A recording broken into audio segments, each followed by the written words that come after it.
Narito ang naging resulta ng laro ngayong Sabado, standings updates at ang game schedule para sa Martes ng Reinforced Conference.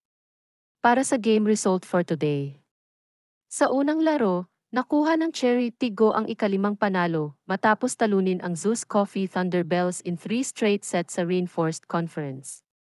Ang naging score sa set 1 at sa set 2 ay 25-18 at ang set 3 ang naging score ay 25-19.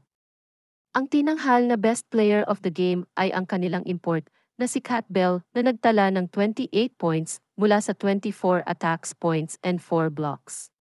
Sa pangalawang laro, nakalusot ang Petrogas sa high-speed hitters matapos talunin in 5 set para makuha ang ikaapat na panalo sa Reinforced Conference.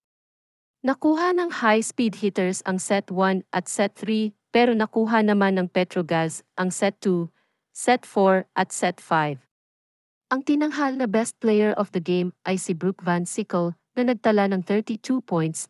Sa huling laro, nakuha ng Creamline ang ikalimang panalo sa Reinforced Conference matapos talunin ang Chocomocho in 3 straight set.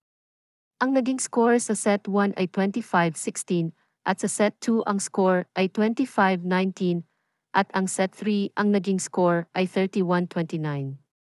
Ang tinanghal na best player of the game ay ang kanilang import na si Erica Staunton nagtala ng 19 points mula sa 17 attacks and 2 blocks.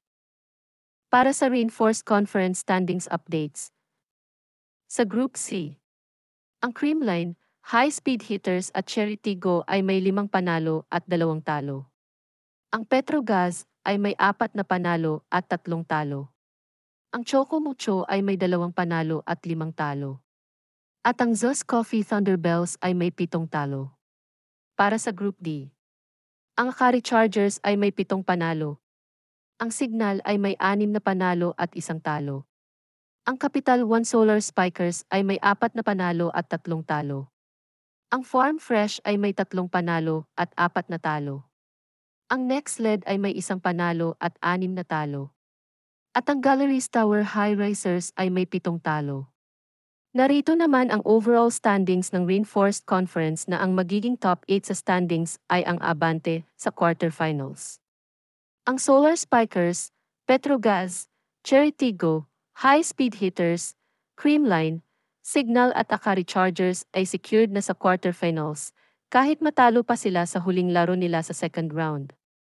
Samantala ang Zeus Coffee, Next Led at Galleries ay officially eliminated na sa quarterfinals kahit manalo pa sila sa huling laro nila sa second round. Para sa Martes na schedule.